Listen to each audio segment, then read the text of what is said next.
예, 8월의 마지막 밤입니다. 근데 이 8월의 마지막 밤 같지 않게 오늘 못지않게 정말 추웠죠. 그렇습니다. 8월 같지가 않은 8월이었던 것. 하지만 불과 한 10일 전만 해도 너무 더워서 난리였었는데요. 지금 이런 걸 보면 계절도 정치권을 닮아가는 것 아닌가라는 걱정이 좀 들긴 합니다. 자, 오늘 하루 정리해 드리겠습니다. 자, 지금 이 자리에 네 분 나와 계신데요. 문화일보 황성준 논설위원, 손정혜 변호사, 홍종선 대중문화 전문기자, 백기종 전 수서경찰서 강력팀장 네 분 나와 계십니다. 안녕하십니까? 안녕하세요. 자, 먼저 우리가 첫 번째 얘기한 거 제가 앞서도 말씀드렸지만 현직 부장판사가 이 네이처 리퍼블릭 정은호 네이처 리퍼블릭 대표로부터 금품을 받았다 이런 건데요. 저희 제작진이 이 로비 의혹을 네 가지를 한번 꼽아봤습니다. 첫 번째, 이 부장판사라는 사람이 500만 원 상당의 금품을 받았다 이건데 이게 뭐냐면 본인이 아니라 본인 가족 통장으로 500만 원을 넘겼다 지금 이런 건데 이게 뭐 금품이 아니다. 지금 이 부장판사는 그렇게 얘기를 하고 있어요. 이거 부의금이었다고 얘기를 부의금. 하고 있는데, 네, 그 가족 명의의 계좌로 500만 원이 입금이 됐는데 보통 우리 같으면은 이게 왜 이렇게 큰 돈이 잘못 들어왔나 할 텐데 부의금이구나라고 생각을 했다고 하니까 평소 부의금 규모가 어느 정도길래 이런가 저도 하는 솔직히 생각이 좀 들더라고요. 비슷하긴 했습니다. 부의금을 500만 원. 아니 저는 어머니 아버지가 다 돌아가셨는데 그래서 제 주위에는 그런 사람이 없어서 그런지 500만 원 고사하고 50만 원 한 사람도 없었던 것 같은데.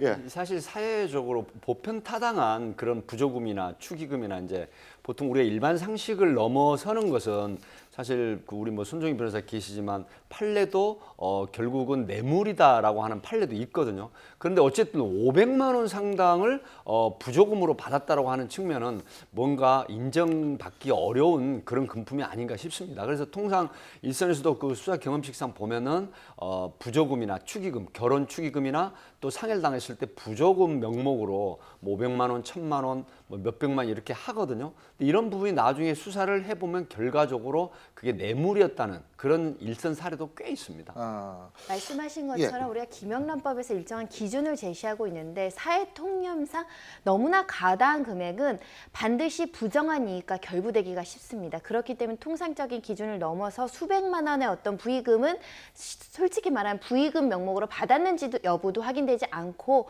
이쪽의 일방적인 주장입니다. 그렇기 때문에 이것은 어떻게 보면 뇌물, 부정한 척당이 대가 또는 스폰 관계 이런 것들을 합리적으로 의심할 수밖에 없는 상황입니다. 자, 두 번째는 공짜 외제차를 받았다. 근데 이게 정확하게 얘기를 한다면 레인지로버죠. 5천만 원을 주고 중고 정은호 네이처리퍼블릭 회장이 갖고 있는 레인지로버를 본인이 샀다는 거예요. 5천만 원 가지고. 예. 근데 지금 나온 거 보면은 이제 그 차 가격이 시세랑 너무 차이가 난다는 거고요. 예. 두 번째는 그 5천만 원도 나중에 결국 되돌려 받았다는 지금 혐의를 받고 있습니다. 예. 그렇기 때문에 이제 요건하고 곧바로 연결되는지 몰라도 과거에 이런 경우들도 있었거든요. 한 80년대, 90년대 초반에 사회부 보면은 외제차를 먼저 한 사람이 산 다음에 예. 이거를 갖다가 한 보름이나 넓게는 한 달 정도 갖고 있으면 중고차가 되지 않습니까? 그렇죠. 그래놓고 이거를 갖다가 한 반값 정도에 넘기면서 아하. 이거를 갖다가 뭐 중고차를 줬다고 하는데 사실상 뇌물성으로 준 경우들이 많이 많다면 좀 그렇고 그런 사건들이 좀 드물지 있었거든요. 않게 있었다. 네. 그래서 이번 사건도 너무 성격을 보면 그런 사건의 하나가 아닌가라고 의심밖에 너무나도 충분한 필요 충분 조건을 갖추고 있는 것 같아요. 그리고 그 첫 번째와 두 번째 공통된 인물이 있습니다. 그 500만 원, 부의금이라고 주장하는 그 500만 원도 한 성형외과 의사가 그 가족 명의의 계좌로 입금을 했고 또 이번에 그 되돌려줬다고 하는 그러니까 시세가 한 7천만 원인데 이게 뭐 새 차에 가까운 중고차인지 정말 중고차인지 모르지만 뭐 시세가 7천만 원이든 5천만 원, 2천만 원 싸게 산 게 뭐 큰 문제냐라고 할 수도 있는데 또 상당 그 금액의 대부분을 화장품 상자 안에 담아서 되돌려줬는데 이 또 되돌려준 인물이 또 성형외과 의사입니다. 그래서 이 사람은 구속이 됐죠. 아니, 이분은 의사인데 보통 성형외과 의사들 바쁘지 않나? 예? 사실 강남에 이제 52세 된 성형외과로 알려지고 예. 있거든요. 근데 구속됐죠, 이 사람? 네네, 구속이 됐습니다. 이제 이 사안으로 구속이 됐었는데 결국은 7천만 원 상당의 중고차 가격으로라도 2천만 원의 편차가 나거든요. 그럼에도 불구하고 5천만 원 상당의 매입을 했다라고 하는데 결국은 이게 현금으로 이 화장품 박스에 담겨져서 되돌려 받았다는 이런 정황들이 있기 때문에 검찰은 이 부분도 지금 날카롭게 수사를 하고 있다는 것이죠. 말하자면 예. 김 부장 판사는 어느 누구보다 바로 받으면 이게 뇌물이나 문제가 될 걸 너무 잘 알지 않겠습니까? 그렇기 때문에 형식적으로 중고차 매매 거래라는 형식을 만들어 놓고 나중에 이거를 돌려받는 형식으로 실질적으로는 영원의 레인지로버를 취득하는 그 그림을 서로 그 공모해서 만들었다고 한다면 더 이해가 쉬울 수도 있습니다. 제가 볼 때는 우리나라에서 굴러다니는 차 중에 보편적으로 제일 비싼 차 중에 하나가 레인지로버인 것 같거든요. 그게 1억이 대부분이 넘더라고요. 새 차가. 네, 최고는 2억 원까지 가더라고요. 글쎄요. 예. 그러니까 여러분 운전하실 때 혹시 조심하셔야 됩니다. 그 2억짜리 차를 뒤에서 조금이라도 받으면 이게 어휴. 자, 그런데요. 세 번째는 해외여행을 정은호 씨하고 이 김모 부장판사가 같이 갔다는 의혹이에요. 근데 제가 여기서 한 가지 지적할 게 있습니다. 뭐냐면 자, 외제차 받았다. 이거 누구 생각나세요? 진경준 씨와 저 누구죠? 저 네. 넥슨의 네, 김정주 네. 회장. 제네시스가 그때는 제네시스 왔다 차. 갔다 했죠. 네.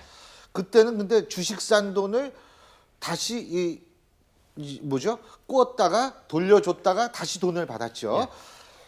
좀 만일 그 5천만 원 돌려받았다면 그것도 아주 너무 유사하고 이것도 말이에요. 해외여행 같이 가.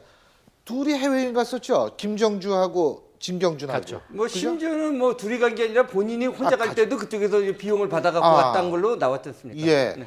근데 해외여행을 같이 갔다.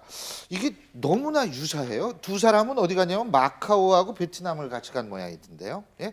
근데 자, 마침 또 한 가지 의혹이 있습니다.